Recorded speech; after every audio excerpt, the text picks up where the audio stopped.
Hello students, एक बार फिर से आप सभी का स्वागत है आज की शानदार क्लास में। आज की क्लास आपके लिए बहुत ही खास होने वाली है क्योंकि आज का जो पेपर है उसके क्वेश्चंस का स्टैंडर्ड काफी बढ़िया है। बढ़िया का मतलब है कि प्रीलिम्स में जिस लेवल के क्वेश्चंस पूछे जाने हैं कुछ उसी अंदाज में उसी लेवल के क्वेश्चंस आपको आज देखने को मिलेंगे।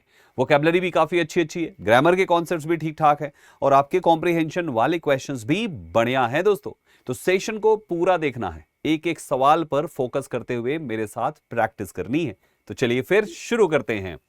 माय डियर स्टूडेंट्स, आज हम जो क्वेश्चन पेपर सॉल्व करेंगे वो एसएससी सीजीएल का 10 सितंबर फर्स्ट शिफ्ट को हुआ था दोस्तों। 10 सितंबर यानी 10 सितंबर 2024 को शिफ्ट 1 का ये पेपर है पूरे 25 क्वेश्चंस के साथ, जिसे हम आज सॉल्व करने वाले हैं। सबसे पहला क्वेश्चन आपके सामने वर्ड लिखा हुआ है टिमिड, और इस टिमिड का आपको बताना है एंटोनिम यानी कि अपोजिट मीनिंग। तो पहले तो पता होना चाहिए टिमिड है क्या। TIMID, टिमिड, जिसका मतलब होता है बच्चे कायर, या तो डरपोक भी कह सकते हैं आप। डरपोक या कायर, ये दोनों शब्द इसके लिए हो जाएगा। एक इसी से वर्ड बनता है टिमिडिटी, जिसका मतलब होता है कायर से कायरता बन जाएगा और डरपोक का भी नाउन बन जाएगा दोस्तों। तो हमारे पास यहां पे टिमिड वर्ड है जिसका मतलब है कायर। अच्छा, कायर वो है जो डरता है किसी चीज पे कि भैया ये मुझसे नहीं हो पाएगा, डर गया आदमी, है ना, भाग गया, दुम दबा के भाग गया, वो कायर है। इसका उल्टा क्या होता है? कायर का उल्टा क्या होता है? निडर। जो आदमी डरता नहीं है, जो थोड़ा सा बोल्ड है ना, जो बोल्ड है, जो बहुत ही करेजियस है, जो बहुत ही क्या है, करेजियस है दोस्तों, बहुत ही हिम्मत वाला है। अब हिम्मत वाले के लिए जिस इंसान के अंदर बहुत ही ज्यादा डेयर है, डेयर का मतलब होता है हिम्मत, उस इंसान को हम कहते हैं डेयरिंग। सो अपोजिट में आपके पास एक शब्द बनेगा, दैट इज डेयरिंग। मार्क करेंगे डेयरिंग को अपने आंसर के रूप में दोस्तों।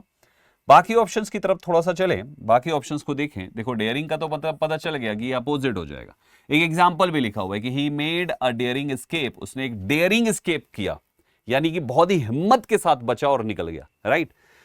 अपोजिट में जो टिमिड था, जो प्रश्न है आपका, जिसका मतलब डरपोक होता है, the timid child avoided speaking, डरपोक बच्चा बोलने से अवॉइड किया, ये इसका मतलब हो गया। अच्छा, बाकी ऑप्शंस देखते हैं प्यारे साथियों। मीक मतलब होता है जो थोड़ा सा पोलाइट होता है, सबमिसिव होता है, जेंटल होता है, दब्बू होता है। ये निडर टाइप का नहीं होता, ये हमेशा बोल्ड साउंड नहीं करता है, तो उसको हम मीक कहते हैं। मीक, जैसे आपने कहा he gave a meek reply, यानी उसने एक मीक रिप्लाई दिया, यानी कि बहुत ही पोलाइटनेस के साथ, बड़े ही नम्रता के साथ उसने जवाब दिया। तो मीक मीन्स होता है विनम्र, दब्बू कह लीजिए या तो आप विनम्र कह लीजिए, ये दोनों ही वर्ड हिंदी वाले चलेंगे इसके लिए, ठीक है। अगला देखो, एंग्जियस मीन्स होता है बहुत ही चिंतित होना। एंग्जियस, बहुत ही, एंग्जाइटी वर्ड आपने सुना है ना, एंग्जाइटी उसी से बना है एडजेक्टिव रूप में एंग्जियस। वरीड होना, नर्वस होना, चिंतित होना बहुत ही ज्यादा किसी बात को लेके, तो उसे हम कहते हैं एंग्जियस। जैसे she felt anxious before the test, test से पहले वो काफी व्याकुल महसूस हुई करी। एंड तीसरा वर्ड है स्पूकी, जिसका मतलब है स्ट्रेंज एंड फ्राइटनिंग, जिसको हम डरावना कहते हैं। स्पूकी मीन्स होता है फियरफुल, डरावना, frightening, strange. The horse looked spooky at night, यानी हॉर्स नाइट में स्पूकी लगा, थोड़ा सा डरावना लगा, अंधेरा में खड़ा था और अंधेरा कलर का यानी ब्लैक कलर का हॉर्स रहा होगा। अच्छा, हॉर्स नहीं, ये हाउस लिखा हुआ है, हाउस लुक्ड स्पूकी। तो हॉर्स के लिए भी एग्जांपल लिख सकते हो कि हॉर्स भी देख के भाई साहब काला काला सा घोड़ा था, अंधेरे में खड़ा था, देख के डर गए, ये भी हो सकता है। और ये हाउस लिखा हुआ है, हाउस भी हो गया, ठीक है। तो ये आपके काफी अच्छे वर्ड्स हैं, मीक है, एंग्जियस है, स्पूकी है, टिमिड है और डेयरिंग है। टोटल 5 वर्ड्स आपके यहां से तैयार हो जाते हैं, ठीक है। मैं आपको ऑप्शंस इस अंदाज में एक्सप्लेन करता हूं, एक एक प्रश्न के एग्जाम्पल भी लिख कर आया हूं, एक वर्ड के एग्जाम्पल भी लिख कर आया हूं, ताकि आपको काफी आसानी हो चीजों को समझने में। थोड़ा सा आगे बढ़ेंगे। अगला सवाल है, ईडीएम का आंसर देना है। ऑन द बॉल का क्या मतलब है? एक आदमी है जिसको बोला गया बैठ जाओ, वो बैठा, नीचे बॉल थी, ऊपर आके ऐसे बैठ गया, तो ऑन द बॉल हो गया वो। अब क्या मतलब निकलेगा? 4 ऑप्शन है। पहला, अनअवेयर ऑफ एनी चेंजेस और development and lazy to react to them. On the ball है तो लेजी कहां से हो जाएगा, वो बहुत ही जल्दी से करेगा, क्विक होगा, वो बहुत ही क्विक होगा, बहुत ही जल्दी से करेगा। तो आपके पास एक ही है, क्योंकि ये भी लेजी है, ये भी स्लो है, तो ये दोनों हो ही नहीं सकते। वो बिल्कुल से तुरंत करेगा। जैसे होता नहीं, कभी कभी आप मान लो किसी चीज पे आप बैठे, और जैसे ही आप बैठे, जहां पे आप बैठे कुछ नीचे आ गया, कोई टॉय नीचे आ गया, कोई बॉल नीचे आ गई, पेन नीचे आ गया, आप तुरंत उठ के ऐसे उठाते हो, है ना। तो आप इसको ऐसे ही समझ लो ना कि ऑन दी बॉल, आप ऐसे बैठे, जैसे ही बैठे बॉल नीचे रखी हुई थी, आपने देखा नहीं, ऑन दी बॉल आपकी पोजीशन होती है, आप क्विक उठेंगे और बॉल हटाएंगे। मतलब क्या हो गया, अवेयर ऑफ एनी चेंजेस और development and quick to react to them, quick to react to them, that is called on the ball. आगे बढ़िए, select the most appropriate option to substitute the underlined segment in the given sentence. I have been living in Hyderabad since I am born. बड़े ध्यान से सुनिएगा, आपको एक चीज अच्छे से पता है कि जब आप सिंस लिखते हो तो आप इसके बाद में जो बात कहना चाहते हो वो बीते हुए समय में हो चुकी होती है, जिसको हम पास्ट टाइम कहते हैं, और इधर साइड हम परफेक्ट या परफेक्ट कॉन्टिन्यूअस बनाते हैं। वो कह रहा है I have been living in Hyderabad, मैं हैदराबाद में रह रहा हूं। अब मैं रह कब से रहा हूं, जब से मैं पैदा हुआ। तो भाई अगर मैं कह रहा हूं कि मैं हैदराबाद में रह रहा हूं, वर्तमान में रह रहा हूं, अभी भी रह रहा हूं, जब से पैदा हुआ, तो पैदा तो पहले हुआ ना, यानी जब मैं ये बात कह रहा हूं उससे पहले पैदा हुआ ना मैं। हो सकता है 5 साल, 10 साल, 50 साल, कुछ भी हो सकता है। जब मैं पैदा हुआ तब से रह रहा हूं, तो मैं पैदा हुआ पास्ट में, तो अब आपकी प्रेजेंट क्यों है, आई एम बॉर्न क्यों लगाया, ये तो वॉज होना चाहिए। तो करेक्ट आंसर है since I was born, since I was born, या सिंस माई बर्थडे, या सिंस चाइल्डहुड, कुछ भी ऐसे लिख सकते हैं, राइट। सिंस माई बर्थ, जो चाहे जैसे चाहे लिख सकते हैं, लेकिन लिखेंगे केवल पास्ट वाला ही। अब जैसे ये खुद गलत है इसकी वजह से, ये गलत है इसकी वजह से, ये गलत है इसकी वजह से, ये गलत है फर्स्ट फॉर्म इसकी वजह से, केवल एक ऑप्शन ही है जो पास्ट में है, बाकी कोई भी पास्ट में है ही नहीं दोस्तों। तो आपका आंसर यहां पे वही हो जाएगा। आगे बढ़िए दोस्तों, select the option that can be used as a one word substitute for the given group of words. आपको वन वर्ड सब्स्टिट्यूशन खोजना है। देखिए क्या कहता है, a person who sells and arranges cut flowers. ये तो आप जानते हो दोस्तों, जो सेल्स बेचता है फूलों को काट के, फूलों को तोड़ा, डंडी से तोड़ा, बहुत सारे फ्लावर लगाए, बुके बनाया, बेच दिया, बुके बनाया, बेच दिया। वही कह रहे हैं ना, person who sells and arranges cut flowers, cut flowers को ऐसे अरेंज करके बुके बनाया, बेच दिया, बुके बनाया, बेच दिया। हम इसको क्या कहते हैं हिंदी में, फूल वाला। फूल वाले के पास जाते ना, भैया एक बुके दीजिए ना, ये वाला कैसे दी भैया, 400, अच्छा ये वाला 350, यही दे दीजिए। तो आप क्या करते हो, बुके बनाने वाला कौन होता है, जो फ्लावर बेचता है। फ्लावर वाला कौन है, flower, florist. My dear students, उसको हम फ्लोरिस्ट कहते हैं। फ्लोरिस्ट होता है फूल बेचने वाला। फूल पर कई अलग अलग चीज होगी, एक होता है फूल बेचने वाला, एक होता है फूल की देखभाली करने वाला, एक होता है फूलों पर स्टडी करने वाला। सबके अलग अलग शब्द है दोस्तों, आइए हम सबके बारे में जानते हैं। तो फ्लोरिस्ट वो इंसान है who sells and arranges flowers, फूलों को बेचता है। She bought a bouquet from the local florist, local florist से उसने एक बुके खरीद लिया, एक गुलदस्ता खरीद लिया। बुके की स्पेलिंग याद कर लीजिएगा, ये पूछी गई है कई बार, BOUQUET। इसको हिंदी में पढ़ेंगे बुके, और मीनिंग होती है गुलदस्ता, इसका मतलब होता है गुलदस्ता। हॉर्टिकल्चरिस्ट कौन है, हॉर्टिकल्चर से हॉर्टिकल्चरिस्ट बनता है। अ पर्सन हु स्टडीज और ग्रोज गार्डन प्लांट्स, एक इंसान जो स्टडी करता है और गार्डन प्लांट्स ग्रो करता है, हम उसे हॉर्टिकल्चरिस्ट कहते हैं। और ये प्रक्रिया हॉर्टिकल्चर कहलाती है। तो ये कल्चर से कल्चरिस्ट जो बन गया वो IST लगाने से बना, और किसी के भी लास्ट में IST आया तो समझ जाइएगा वो किसी ना किसी पर्सन के लिए होता है। जैसे यहाँ पे भी फ्लोरिस्ट है दोस्तों, आखिरी में IST, तो ये भी एक इंसान को रिप्रेजेंट करेगा। बोटनिस्ट, यहाँ पे भी IST आ गया। एक साइंटिस्ट हु स्टडीज प्लांट्स, जो बॉटनी को स्टडी करता है, उसको बॉटनिस्ट कहते हैं, वनस्पति वैज्ञानिक। चलो आगे देखो, एग्जाम्पल सबके लिए लिखे हुए हैं दोस्तों, देखते चलिएगा। यहाँ पे बॉटनिस्ट का भी एक एग्जाम्पल लिखा हुआ है, देखते चलिएगा।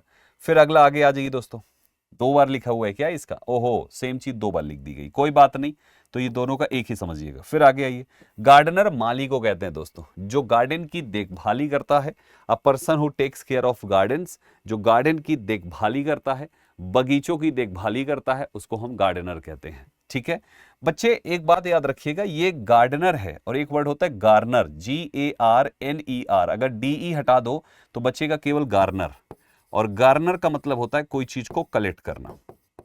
तो गार्नर और गार्डनर 2 अलग अलग शब्द हैं, थोड़ा ध्यान दीजिएगा। गार्डनर माली को कहते हैं, गार्डन बगीचा, उसकी देखभाल करने वाले को गार्डनर, और गार्डनर दूसरा वर्ड है, गार्नर दूसरा वर्ड है। ये अलग अलग वर्ड्स हैं, इसको ध्यान देते रहिएगा। ठीक है, चलो काफी अच्छे वर्ड्स मिल रहे हैं ना। नेक्स्ट क्वेश्चन एरर डिटेक्शन का है बच्चे। After the concert was over they go to a restaurant, had dinner together and talked until midnight. कितनी बढ़िया बात कह रहे हैं और कितना आसान सा क्वेश्चन है यार। देखो, after the concert was over, was that is past tense, ठीक है। कंसर्ट के ओवर होने के पश्चात फिर क्या हुआ, दे गो टू अ रेस्टोरेंट, वो रेस्टोरेंट जाते हैं, हैड डिनर, डिनर किया, हैड डिनर, डिनर किया पास्ट में, and talked until midnight, until midnight talk किया पास्ट में। तो भाई साहब फिर गो प्रेजेंट कैसे हो गया आपका, ये भी तो पास्ट होना चाहिए, यानी ये गो की जगह पे आपको वेंट लिखना है। लिखना है कि नहीं लिखना वेंट? लिखना है ना, क्योंकि सब कुछ पास्ट में है, ये पास्ट है, वो पास्ट है, ये पास्ट है, तो एक अकेला प्रेजेंट कैसे हो सकता है? नरेशन का कॉन्सेप्ट कहता है सब कुछ पास्ट होना चाहिए, तो आपको वहां पे वेंट कर देना है। एग्जामिनर देखो और क्या गलतियां बना सकता था, जैसे after the concert was over, यहां पे वॉज को भी वो चाहता तो टेंस गलत कर देता। दे गो टू अ रेस्टोरेंट, वो चाहता तो यहां पे गो टू की जगह पे गो फॉर लिख देता तो गलत हो जाता, या गो इन लिख देता, मतलब कुछ भी लिखता तो वो गलत होता। टू ही आता है गो के साथ, ठीक है। रेस्टोरेंट का आर्टिकल हटा देता या तो आर्टिकल एन लगा देता तो ये भी गलत हो जाता। एग्जामिनर ऐसी भी गलती कर चुका है। फिर उसके बाद उसने लिखा हैड डिनर टुगेदर, वो चाहता तो यहां पे हैड के पहले कोई एक सब्जेक्ट ऐड कर देता, गलत हो जाता। क्यों? क्योंकि जो इस वर्ब का सब्जेक्ट है वही सब्जेक्ट आपका दे है, सेम है ना। तो अगर सब्जेक्ट आने वाली सारी वर्ब के लिए कॉमन होगा तो हर वर्ब के पास सब्जेक्ट नहीं लिखना है, एक बार लिख दो काम हो जाएगा। एक ही बार लिखा, इसीलिए वही दे वेंट हुआ, they had dinner, they talked until midnight. समझ गए? ये होता है। यहां पे अंटिल की जगह वो अनलेस लगा देता, टॉक्ड अनलेस मिडनाइट, तुरंत टिक कर देते। क्यों? क्योंकि मिडनाइट तक समय के लिए है और टाइम के लिए हमेशा अंटिल लगाते हैं, अनलेस नहीं लगाते, तो वो गलती हो जाती। मतलब 5 से 7 प्रकार से इस अकेले सेंटेंस से एरर बनाई जा सकती थी। नेक्स्ट क्वेश्चन पे आते हैं। Select the option that can be used as a one word substitution. बताइए, एक small group of people who spend their time together to do and do not welcome other people into that group. क्या बात है, ये वो इंसान है जो अपने ग्रुप के साथ तो टाइम बिताएगा लेकिन किसी दूसरे को अपने ग्रुप में एंट्री करने ही नहीं देगा। ऐसे इंसान को, ऐसे स्मॉल ग्रुप को हम क्या कहते हैं? क्या ये स्क्वाड है, क्लिक है, एम्प्लॉइज है, लॉबी है? हम क्लिक किसे कहते बच्चे? CLIQUE, क्लिक किसे कहते? इसी को तो कहते। लिखा हुआ है कि small group of people who spend their time together and do not welcome other people into that group. इसको हिंदी में गिरोह कहते हैं और गिरोह की इंग्लिश होती है क्लिक, CLIQUE, क्लिक। एक तो क्लिक होती है जो आप क्लिक करते हो, ये दूसरा क्लिक है, इसकी बात नहीं हो रही है। Click click. एग्जाम्पल में है she felt left out of the popular kids click, यानी किड्स के क्लिक से वो अपने को कैसा महसूस किया? लेफ्ट आउट महसूस किया, क्योंकि वो किड्स का क्लिक अपने। अच्छा, ये बच्चों में ज्यादा होता है, आप देखेंगे कि जैसे मैं जहां रहता हूं वहां पे भी ना बच्चों ने आपस में ग्रुप बना रखा है एज वाइज। 5 साल 6 साल के बच्चे आपस में, 5-6 साल के बच्चे कोई शादी ग्रुप है, 12 साल वाले अपना ग्रुप बनाए हैं। अब अगर कोई 12 साल के ग्रुप में कोई 6 साल का बच्चा जब जाता है ना तो वो अपने साथ खिलाते ही नहीं है भाई साहब। वो कहते हैं नहीं नहीं हम नहीं खेलेंगे आपके साथ, आप जाइए अपने बराबर बच्चों के साथ खेलिए, ऐसे बोलते हैं। यानी ये उन बच्चों का क्लिक है। क्या है ये? उन बच्चों का क्लिक है। चलो आगे देखो। अच्छा, स्क्वाड क्या है बच्चे? स्क्वाड होता है दस्ता, एक small group of people trained to work together as a unit, हम उसको स्क्वाड कहते हैं। आर्मी में स्क्वाड होते हैं दोस्तों। The rescue squad arrived quickly at the scene, rescue squad, rescue दस्ता सीन पर तुरंत पहुंचा और लोगों की जान बचाई। एम्प्लॉइज तो आप जानते ही हैं, जो ऑफिस में कर्मचारी हैं उनको कहते हैं दोस्तों। और लॉबी का मतलब होता है प्रतीक्षा कक्ष, जो एंट्रेंस हॉल होता है। कहते हैं ना जाइए लॉबी में बैठिए इंतजार करिए, लॉबी में इंतजार करिए मतलब लॉबी में बैठकर इंतजार कंटिन्यू रखिए, इसी को लॉबी कहते हैं। हो गया सारे ऑप्शंस, बढ़िया बढ़िया। ध्यान रखिएगा, लॉबी क्या है, एम्प्लॉइज क्या है, स्क्वाड क्या है और क्लिक क्या है। अच्छे सब्स्टिट्यूशंस पूछे जा सकते हैं, पूछा ही गया है, आपका PYQ ही करा रहा हूं, आगे भी पूछे जा सकते हैं। The following sentence contains a word with a spelling error. Rectify the sentence by selecting the correct spelling of the identified word and चील। चलिए बताइए इसमें से कौन सा होगा। हालांकि उसने एक ही वर्ड को 4 बार लिख दिया है, तो इसका मतलब कंफर्म हो गया कि गलत स्पेलिंग इसी की है। बस इसकी सही स्पेलिंग बतानी है। He has to be conscious of his public manners, उसे अपने पब्लिक मैनर्स को लेकर कॉन्शियस होना है। एज ही इज डिसेंडेंट, जैसा कि वो वंशज है ऑफ अ रेप्यूटेड फैमिली, एक बहुत ही सम्मानीय परिवार का, इन दिस रीजन, इस क्षेत्र के। तो आपका जो लिखा हुआ डिसेंडेंट, डिसेंडेंट का मतलब होता है वंशज, और इसकी स्पेलिंग है DESCENDANT, डिसेंडेंट। ये है आपके सामने। यानी कि एक person born from a particular ancestor, किसी पर्टिकुलर इंसेस्टर से पैदा हुआ है ना, उसे हम डिसेंडेंट। जैसे आपने कहा राहुल गांधी जी जो हैं वो सोनिया गांधी जी के वंशज हैं, है कि नहीं दोस्तों। राहुल गांधी जो हैं वो इंदिरा गांधी जी के वंशज हैं, नेहरू जी के वंशज हैं। तो आप यहाँ पे वो उनके क्या है, उनके वो डिसेंडेंट है। इसकी स्पेलिंग थोड़ी सी दिमाग में डालिए, DESCENDANT, ऐसे याद करो ना, ENDANT, बस यहाँ पे DESC कर लो। DESC के बाद END, ant, ANT, aunt, and aunt, and aunt, END, end हो गया, ANT, आंट हो गया, आंट मतलब चीटी, ANT, ठीक है, ये चीटी हो गया, ये एंड हो गया, और उसके पहले लिखना है DESC, डिसेंडेंट हो गया। चलो क्या बात है। He is a direct descendant of the royal family. चलो आगे बढ़िए। The Morbi bridge mishap has left Gujarat in a deplorable state. Deplorable का सिनोनिम आपको बताना है।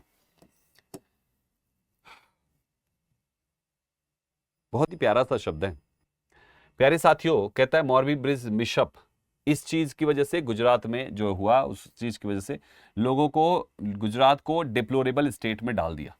डिप्लोरेबल, डिप्लोरेबल का मतलब होता है सैडफुल, बहुत ही दुख से भरा हुआ, ठीक है। जुबिलेशन हैप्पी होता है, ये खुश है। डेस्पिकेबल घिनौना है, कंप्लेनिंग शिकायत से भरा हुआ, रिजॉइसिंग आनंद से भरा हुआ। और आपको डिप्लोरेबल स्टेट है, इसका मतलब बेचारे दुख वाली जिंदगी जी रहे हैं। तो एक ही ऑप्शन बनेगा, दैट इज डेस्पिकेबल, क्योंकि हमें सिमिलर चाहिए। नेगेटिव मीनिंग है तो नेगेटिव मीनिंग चाहिए। हेटफुल है या डिजर्विंग स्ट्रॉन्ग डिसलाइक, जिसको हम घृणित या घिनौना कहते हैं, that is called despicable. His despicable behavior shocked everyone, उसका जो बिहेवियर था that was despicable, और इस चीज से हर किसी को शॉक लगा। डिप्लोरेबल का बता दिया मैंने, निंदनीय कह सकते हैं, वेरी बैड कह सकते हैं, शेमफुल कह सकते हैं, दुखदाई कह सकते हैं, सब होता है। The living conditions were deplorable. अब कुछ एग्जांपल्स, अदर ऑप्शंस देखिए। जुबिलेशन होता है हर्षोल्लास, ग्रेट जॉय, हैप्पीनेस से भरा हुआ, खुशी से भरा हुआ, उसे हम कहेंगे जुबिलेशन। जुबिलेशन, जुबिलेशन जब भी होता है इलेक्शन तो लोग हो जाते हैं जुबिलेशन। कंप्लेनिंग, शिकायत से भरा हुआ, शिकायत करना। रिजॉइसिंग, जो जॉय से याद रखिए ना, जॉय, रिजॉइसिंग यानी उल्लासित होना, खुश होना, हैप्पी होना। फीलिंग और शोइंग ग्रेट जॉय, बहुत ज्यादा जॉय फील करना, हम उसे कहते हैं rejoicing. The whole team was rejoicing after the win, win के बाद, जीत के बाद, होल टीम वॉज रिजॉइसिंग, पूरी टीम जो है वो रिजॉइस कर रही थी, यानी सेलिब्रेट कर रही थी, उत्साह मना रही थी, ठीक है। आपको सिनोनिम बताना है ट्रेम्बलिंग का। He was trembling with fear, क्या मतलब है ट्रेम्बलिंग का मतलब? अच्छा, कह रहा है he was trembling with fear, डर से, डर से, फियर से, ट्रेम्बलिंग। अब आदमी डर से क्या होएगा, अगर डर लग रहा है तो जाहिर सी बात है वो कांप रहा है। तो ट्रेम्बलिंग मतलब कांप रहा है, कांपने का सिमिलर चाहिए तो कांपना ही चाहिए। शिवरिंग भी कांपना ही होता है। वीपिंग रोना है, रनिंग है दौड़ना, और एंट्रीपिड होता है निडर। अब कांपना तो एक ही ऑप्शन बचता है, दैट इज शिवरिंग। शिवरिंग, शिवर से शिवरिंग बनता है। 3 टुकड़े में याद करिए, SHIVERING, that is shivering. Shaking from cold और फियर, सिहरना कहते हैं इसको। She was shivering in the winter chill, सही बात है, ठंडी में तो आदमी करता है, यही तो था शिवरिंग। अच्छा, ट्रेम्बलिंग भी कांपना ही होता है दोस्तों, शेकिंग ड्यू टू फियर और cold. He was trembling with fear, ठीक। वीपिंग का रोना हो गया, रनिंग का भागना है, और एंट्रीपिड मीन्स होता है निर्भीक, निडर, जिसको डर नहीं है, फियरलेस है, वेरी ब्रेव है, उसे कहते हैं एंट्रीपिड, ठीक है ना, intrepid. The intrepid soldier led the charge, intrepid soldier ने पूरा चार्ज संभाला, आगे लीड किया और सेना को जिताया। नेक्स्ट पे आते हैं, पैराजंबल आपके सामने है, ABCD 4 ऑप्शन में, फटाफट पढ़िए, फटाफट पढ़िए और आंसर करिए। More children go to school than at any time in the past, but more children today are out of school than any time in the past. But it is not enough to blame the high birth rate for this state of affairs. Indeed, it can be reasonably argued that continued mass illiteracy is not the result but the cause of the high birth rate. सही बात है यार, there are more literate people in India today than ever before, सही बात है, but there are also more illiterate than ever before, सही बात है, लिटरेट भी हैं पहले से और इलिटरेट भी पहले से ज्यादा है, दोनों ही हैं दोस्तों। इंट्रोडक्टरी पार्ट आपका यहीं से शुरू होगा कि there are more illiterate people in India today than ever before, पहले से कहीं ज्यादा हैं और पहले से कहीं ज्यादा इलिटरेट भी हैं। जब लिटरेट इलिटरेट की बात कही आपने तो आदमी लिटरेट या इलिटरेट होता है स्कूल से जाने या नहीं जाने से, तो हम आप उसकी एंट्री करेंगे कि more children go to school than at any time in the past, but more children today are out of school than any time in the past. यानी पहले के ज़माने में जाया करते थे, है ना, मतलब बहुत सारे बच्चे पहले की तुलना में स्कूल ज़्यादा जाते हैं, और वो कह रहे हैं पहले की तुलना में बहुत सारे ऐसे भी हैं जो जाता ही नहीं है स्कूल, तो दूसरे नंबर पे आपका ये हो जाएगा। तो जो लिटरेट और इलिटरेट हो रहे हैं वो इसी वजह से कि जाते ही नहीं या तो जाते ही हैं, पहले से ज़्यादा हो गया उसके बावजूद भी। फिर कहते हैं किंतु it is not enough to blame the high birth rate, है ना, for this state of affairs. किंतु इसका मतलब ये नहीं कि आप हाई बर्थ रेट को इसके लिए जिम्मेदार ठहराइए कि अगर ऐसा है तो वो ज़्यादा बच्चे पैदा हो रहे हैं इसकी वजह से। इंडीड, वास्तव में it can be reasonably argued, कि वास्तव में ये रीजनेबली आर्ग्यू किया जा सकता है that continued mass illiteracy is not the result है but the cause of the high birth rate का। सही बात है, तो हमारा जो कंक्लूजन हो जाएगा वो इसी को जाएगा, और सही आंसर आपके सामने ऑलरेडी आ चुका था। ऐसे करते हैं, एलिविएट का सिमिलर बताना है दोस्तों, synonym of alleviate, he tried to alleviate the sufferings of his neighbours. He tried, he ने कोशिश किया, टू एलिविएट करने का, द सफरिंग्स मीन्स होता है पीड़ा, तकलीफ, तकलीफ को एलिविएट करने का, ऑफ हिज नेबर्स अपने पड़ोसियों का। अब बच्चे पड़ोसियों की पीड़ा को एलिविएट करना है, उसकी कोशिश करी है, इसका मतलब ही हो गया कि यहाँ पे उसको शांत करना है। सिनोनिम चाहिए, स्वेल मतलब तो फुला देना होता है, ऐड मतलब बढ़ा देना, इंटेंसिफाई बढ़ा देना, लेकिन रिलीव का मतलब होता है आराम कर देना, शांत कर देना, राहत दे देना। इसकी स्पेलिंग याद कर लीजिएगा, RELIEVE। टू रिड्यूस पेन और वरी, राहत देने को रिलीव कहते हैं, जो एलिविएट का सिमिलर है, टू रिड्यूस पेन और स्ट्रेस। दोनों के एग्जाम्पल में ऐसे, the doctor gave medicine to relieve the pain, सही बात है, the medicine helped alleviate his headache, ये भी सही बात है। चलो, स्वेल मतलब होता है सूजना, to increase in size, swelling आ जाती ना, कहते हैं यार कहां टक्कर मार लिया तुमने सरवा में, स्वेलिंग आ गई है, दैट इज फूल गया है। Her ankle began to swell after the injury, सही बात है। ऐड मतलब जोड़ना होता है, इंटेंसिफाई मतलब तेज करना या कोई चीज को बढ़ाना होता है, टू मेक ए स्ट्रॉन्गर और मोर सीवियर, दैट इज इंटेंसिफाई करना। क्लियर हो रहा है दोस्तों, समझ में अच्छे से आ रहे हैं सारे पॉइंट्स? किसी बच्चे को कोई कंफ्यूजन? अच्छे से क्लियर हो रहा है सभी को? हाँ जी, पीडीएफ इस अंदाज में तैयार करी है हमने आपके लिए कि एक एक चीजें जो है आपको अच्छे से समझ में आए। जब कभी भी वर्ड की मीनिंग समझ में ना आए तो आप उसको एग्जाम्पल देखकर उसको समझ सकें, कुछ भी छूटने ना पाए, सब कुछ कवर करते चले जाएं आप। तो इसलिए इस तरीके से हमने हर क्वेश्चन के एक्सप्लेनेशन को ऐड किया। और एक और जो मेन पर्पज है इस टाइप से ऐड करने का, वो है, मैं हमेशा ही कहता हूं कि एसएससी में किसी पेपर के ऑप्शंस किसी दूसरे पेपर के प्रश्न होते हैं, किसी दूसरे पेपर के ऑप्शंस किसी तीसरे पेपर के प्रश्न होते हैं, तो इसलिए ऑप्शंस को हल्के मत समझिए, वो भी आपकी तरीके से प्रश्नों की तरह वो भी प्रश्न हैं किसी ना किसी पेपर में दोस्तों। इसलिए हर एक ऑप्शन को इस तरीके से पढ़ना जरूरी है, मैं इसीलिए ऐसे पढ़ा रहा हूं ताकि सब कुछ आपके दिमाग में छप जाए। चलो भैया, यहां तक पूरा हो गया। एरर होगा ये, identify the segment that contains a grammatical error. Renewable energy sources like solar and wind power will replace the traditional fossil fuels and help reduce carbon. कितना आसान है देखो, आपने कहा रिन्यूएबल एनर्जी सोर्सेज, ये सब्जेक्ट है, ये कह रहे हैं like solar and wind power, इनके जैसे। ये जो लाइक है ये प्रेपोजिशन है यहाँ पे, जिसका मतलब है किसी के जैसे, ठीक है।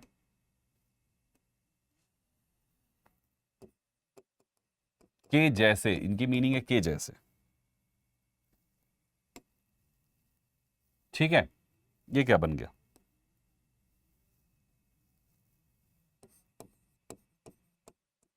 ओके, फिर उसके बाद सब्जेक्ट है आपका रिन्यूएबल एनर्जी सोर्सेस, ये सब्जेक्ट हो गया।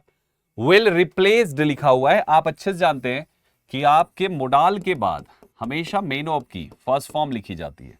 ये रिप्लेस्ड नहीं बल्कि केवल रिप्लेस होना चाहिए बच्चे, आप उसमें ईडी नहीं लगा सकते हैं, वो गलत है। तो विल रिप्लेस क्या चीज को? ट्रेडिशनल फ्यूल्स को, फॉसिल फ्यूल्स को, एंड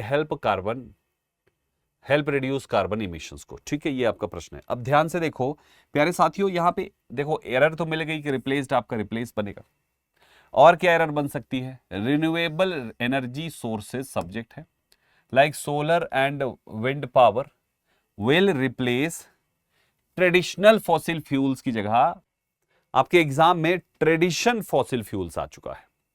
और आपको पता होना चाहिए कि फॉसिल फ्यूल्स एक नाउन है तो वो एडजेक्टिव ही हो सकता है, इसलिए ट्रेडिशनल ही होगा दोस्तों।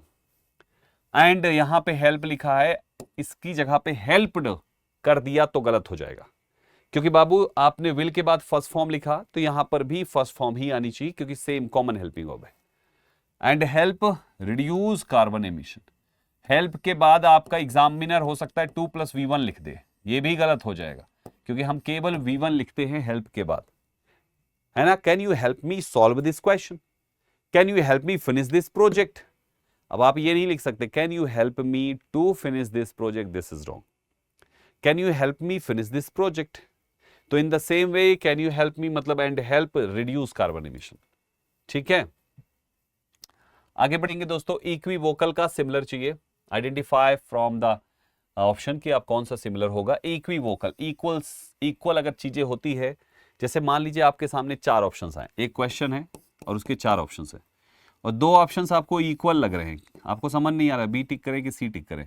अगर 2 ऑप्शंस आपको इक्वल लग रहे हैं तो सही आंसर तक पहुंचने में आप अनक्लियर हैं, आपको ये चीज अनक्लियर होगा ना, क्योंकि आपके लिए 2 ऑप्शन इक्वल है, तो जब 2 ऑप्शंस इक्वल हैं तो वो अनक्लियर है, इसलिए इसका मतलब होता है अनक्लियर, और अनक्लियर का ये आंसर तो होगा नहीं, एम्बिगुअस होता है अनक्लियर। सिमिलर मांगा ना उसने, तो एम्बिगुअस को टिक कर दीजिए। बहुत बार पूछा गया है आपके एग्जाम में बच्चों, एम्बिगुअस कईयों बार आया है, इसलिए इसको ध्यान से एम्बिगुअस याद रखिए। Having more than one meaning that is unclear, ambiguous, the ambiguous sentence led to confusion, सही बात। इक्विवोकल भी यही है आपका, अस्पष्ट। His equivocal reply confused everyone, हर किसी को अलग से कंफ्यूज कर दिया, ठीक। आगे देखो, क्लियर इसका अपोजिट है स्पष्ट। नेक्स्ट है आपका रिप्रेजेंटेटिव, कहते हैं ना ये हमारा रिप्रेजेंटेटिव है, मैं उनका रिप्रेजेंटेटिव हूं, मतलब उनकी जगह पे उनका प्रतिनिधित्व तो मैं करूंगा, है ना, तो प्रतिनिधि कहते हैं इसको। समवन हु स्पीक्स और does something officially for another person, जैसे आप देखो एडवोकेट्स होते हैं ना, जब कोई एडवोकेट कोर्ट नहीं जा पाता तो अपने जूनियर को भेज देता है, तो जूनियर उसका रिप्रेजेंटेटिव होता है, रिप्रेजेंट करता है उसको। बैलेंस्ड करे रहना यानी किसी चीज को संतुलित बना के रखना, बैलेंस करना, दैट इज संतुलित बना के रखना। अच्छे हैं ना वर्ड्स? तो एक बार चलिए मेरे साथ बोलिए, बैलेंस्ड का मतलब बैलेंस्ड होना, संतुलित होना। रिप्रेजेंटेटिव मतलब किसी का प्रतिनिधि, क्लियर है, क्लियर। इक्विवोकल और एम्बिगुअस, इनका मतलब है अनक्लियर। इक्विवोकल इक्वल लग रहा है तो चीजें अनक्लियर है, एम्बिगुअस अनक्लियर, अनएम्बिगुअस क्लियर, ध्यान रखिएगा। She was elated about her promotion but her college felt quite disheartened. Antonym बताना है, आप बताओ, प्रमोशन होने से इंसान इलेटेड हुआ, तो प्रमोशन होने से इलेटेड होने का मतलब क्या है? खुश हुआ या दुखी हो गया? प्रमोशन हुआ, इलेटेड हुआ, तो आदमी खुश हुआ या दुखी हो गया? बताइए, जल्दी से बताइए।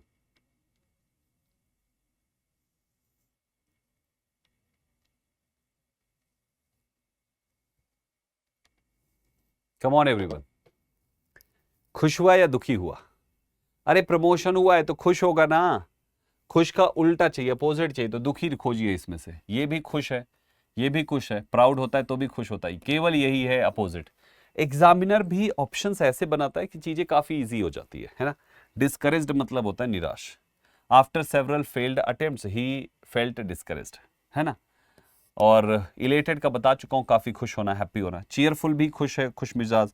प्राउड गर्व को कहते हैं, और डिलाइटेड मीन्स भी खुशी होता है ना। जैसे the baby is happy today, the baby is dilated today, the baby is cheerful today, cheerful today, कोई भी बोल सकते हो, सबका मतलब ही होता है हैप्पी, खुश, सभी की सेम मीनिंग है। तो डिलाइटेड खुश है, चीयरफुल खुश है, इलेटेड खुश है। इलेटेड, चीयरफुल, डिलाइटेड, ये तीनों का मतलब है खुश। Got it?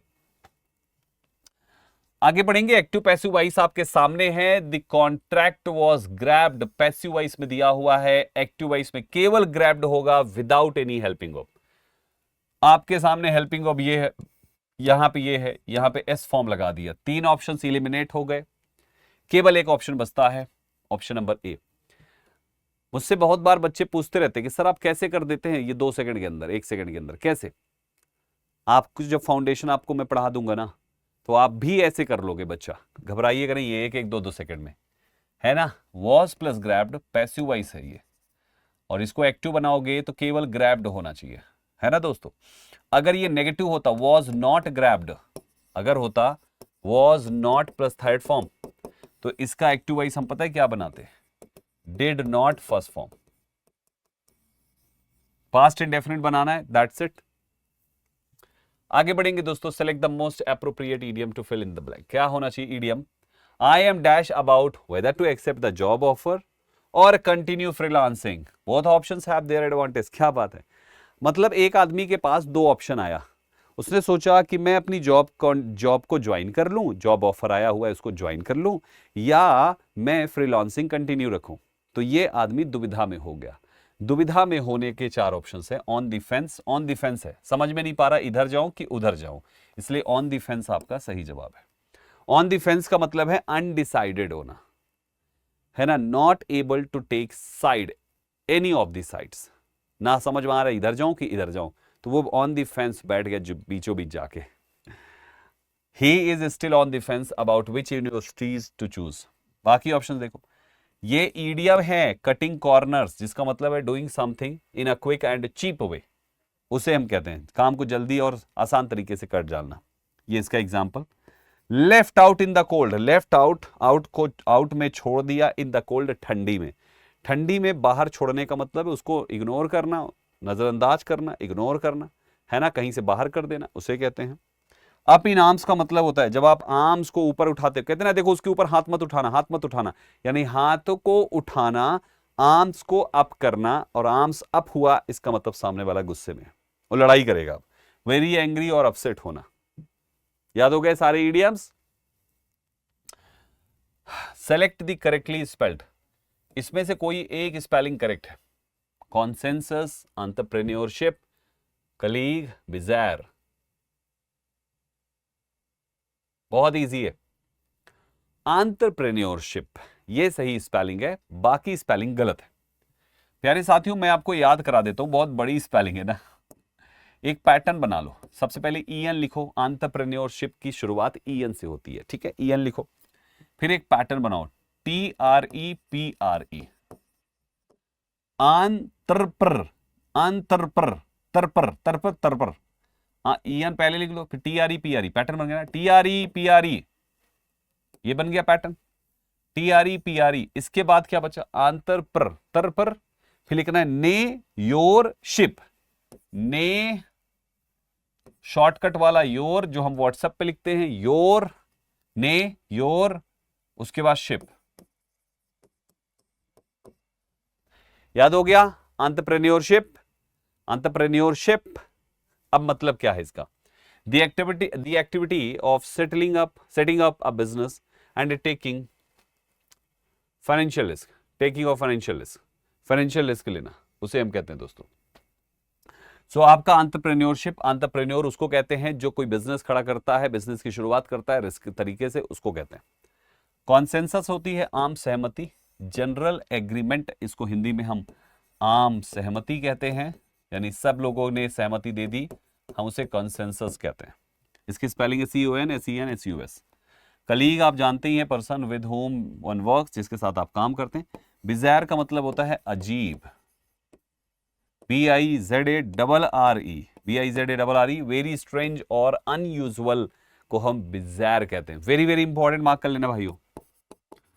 बिज़ार बहुत बार पूछा गया, बिज़ार है, स्ट्रेंज है, प्रिपोस्ट्रस है, absurd है, ये सारे शब्द एक दूसरे के सिमिलर में आते हैं और बहुत पूछे जाते हैं। चलो आगे बढ़ते हैं। Active passive voice, by whom was grammar taught to you, passive voice में है, जब इसको एक्टिव वॉइस में बनाएंगे तो बाय हुम बन जाएगा आपका हु, है ना, हु बनेगा, और पास्ट इंडेफिनिट बनाओगे तो वाज हटेगा, केवल टॉट हो जाएगा। हु टॉट यू ग्रामर, कहां लिखा हुआ है, हु टॉट यू ग्रामर।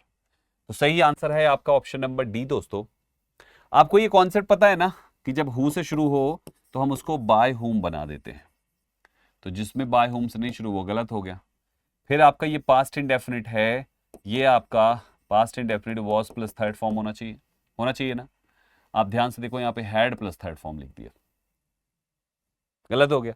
तो स्टेटमेंट आपका इसे बनाओ ना, ये पैसिव है, हमें एक्टिव करना है। Next question, select the option that can be used as a one word substitute. A place where fruit trees are grown, एक ऐसी जगह जहां पर फ्रूट ट्रीज पैदा किए जाते हैं, जहां पे फ्रूट ट्रीज ग्रो होते हैं, तो उसको कहते हैं फलों का बगीचा।